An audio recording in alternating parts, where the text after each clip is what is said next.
새벽나라 친구 여러분 안녕하세요. 오늘 여러분과 함께 말씀을 나누게 된 이상욱 전도사입니다. 여러분은 어떤 취미를 갖고 계신가요? 운동, 음악, 영화, 춤, 책 읽기 등 우리는 저마다 다른 취미를 갖고 살아갑니다. 저는 정말 많은 취미 생활을 갖고 있었습니다.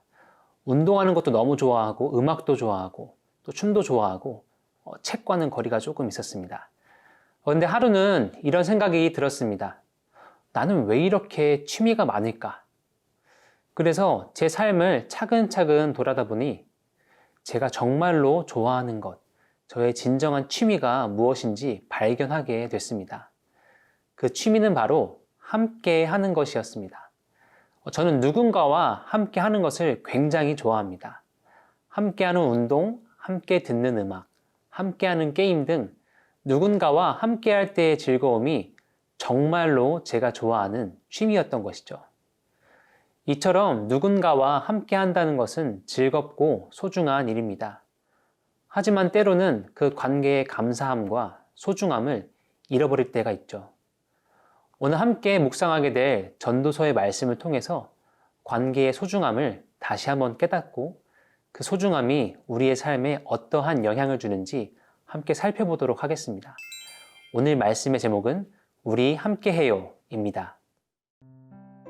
오늘의 말씀은 전도서 4장 1절에서 16절입니다. 내가 다시 해 아래에서 일어나고 있는 모든 억압당하는 일을 살펴보았다. 억압받는 사람들이 눈물을 흘리지만 그들을 위로해 줄 사람이 없다. 억압하는 사람들은 힘을 행사하는데 억압받는 사람들을 위로하는 사람이 없다. 그러므로 이미 죽은 사람들이 아직 살아있는 사람들보다 복이 있다는 생각이 들었다. 그러나 이들보다 더 복이 있는 사람은 아직 태어나지 않아서 해 아래에서 자행된 온갖 악을 보지 못한 사람이다. 또 나는 모든 노력과 모든 성취가 결국 이웃을 시기하는 마음에서 비롯된 것임을 깨달았다. 이것 또한 허무하고 뜬구름 잡는 일이다. 어리석은 사람은 팔짱을 끼고는 자기 몸만 축내는구나. 한 손에만 가득하고 평안한 것이 양손에 가득하고 고통과 번뇌가 있는 것보다 낫다. 내가 또 돌이켜 해 아래에서 허무한 것들을 보았다. 혈혈단신으로 아들도 형제도 없는 사람이 있는데 그는 끝도 없이 열심히 수고한다.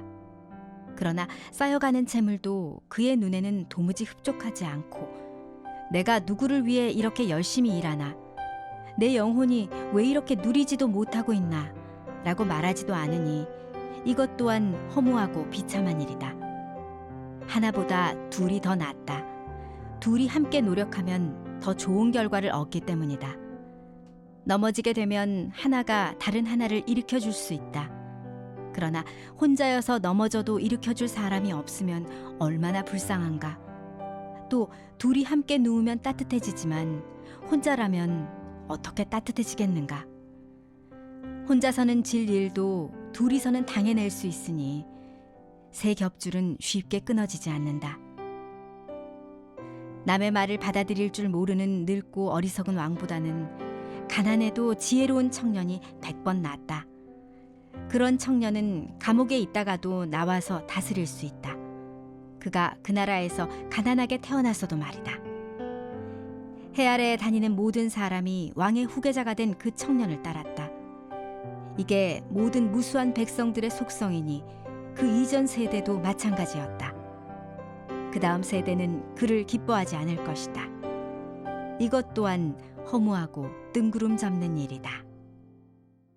어제 말씀에서는 부당하고 부조리한 세상을 향한 탄식이 있었다면 오늘 말씀은 세상의 모든 억압당하는 사람들을 보며 한탄하는 저자의 마음을 볼 수 있습니다.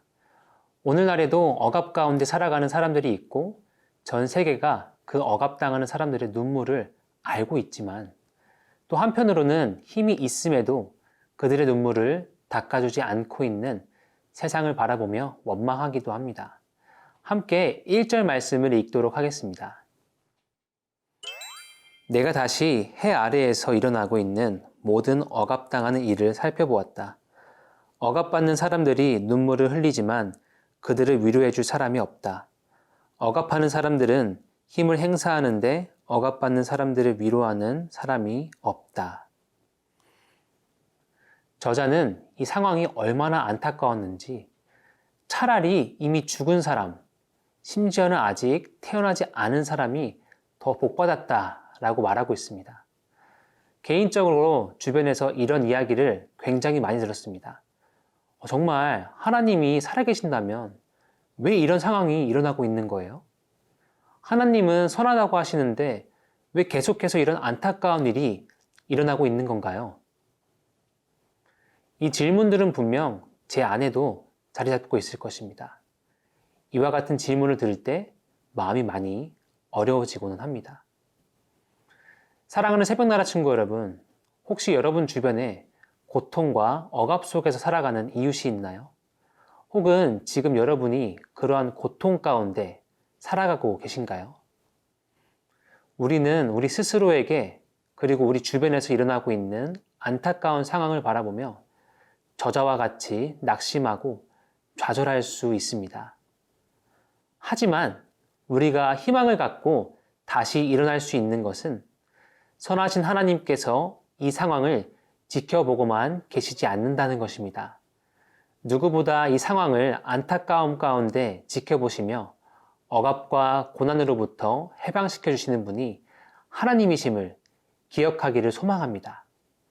그리고 우리 또한 이 상황 가운데서 단순히 안타까운 생각과 감정만으로 끝나는 것이 아니라 억압받고 고난 가운데 있는 이웃들을 찾아가서 위로하며 격려하는 복된 삶이 되기를 소망합니다.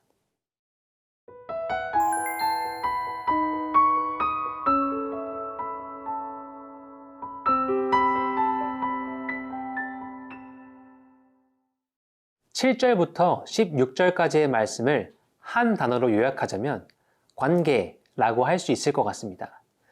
큰 부귀 영화를 누린다고 할지라도 관계가 없다면 그 인생은 외로울 것입니다.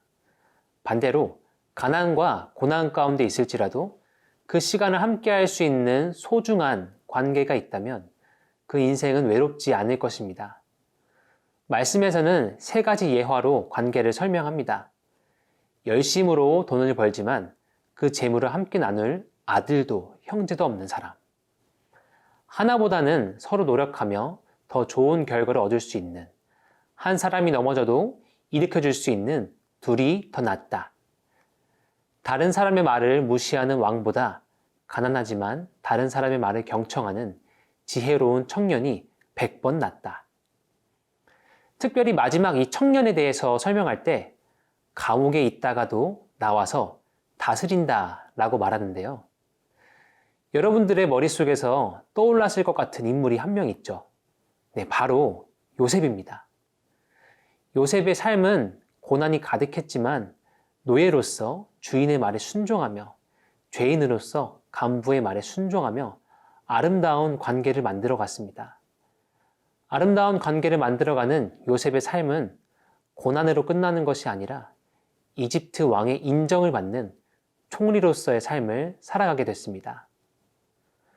사랑하는 새벽나라 친구 여러분, 여러분은 지금 어떠한 관계 가운데서 살아가고 계신가요? 나 혼자의 힘으로 살아갈 수 있을 것 같다 라고 생각하며 하루하루를 보내고 계신가요? 아니면 요셉과 같이 아름다운 관계를 만들며 살아가고 계신가요? 때로는 관계를 유지하며 살아가는 것이 복잡하고 귀찮다고 생각해 그 관계를 소홀히 생각할 때가 있습니다. 하지만 세상의 그 누구도 혼자서는 살아갈 수 없습니다. 오늘 하루가 주변의 친구, 가족, 이웃들과 아름다운 관계를 만들어가는 시간이 되기를 소망합니다. 그 관계를 만들어가는 과정 가운데 하나님께서 우리와 함께 하실 것입니다. 그렇게 다짐하며 살아갈 때 우리가 만들어가는 그 아름다운 관계가 억압과 고난 가운데 있는 모든 사람들에게 힘이 되고 큰 위로가 될 것입니다. 우리와 언제나 함께 하시는 하나님 아버지, 우리의 삶에 그리고 우리 주변을 돌아보면 억압으로 고통받는 많은 사람들의 소식을 듣게 됩니다. 그리고 때로는 우리가 그러한 삶 가운데 처할 때가 있습니다. 그럴 때마다 우리와 함께 하시는 하나님을 기억하게 해주세요. 나 혼자 그 상황 가운데 머무는 것이 아니라 어려운 상황 속에서도 나와 함께 해주시는 하나님을 기억하게 해주세요. 그리고 우리와 동행하시는 하나님을 기억할 때 우리 또한 누군가와 아름다운 관계를 만들며 서로를 위로하고 격려하는 삶을 살아갈 수 있도록 도와주세요. 감사합니다. 예수님의 이름으로 기도합니다. 아멘.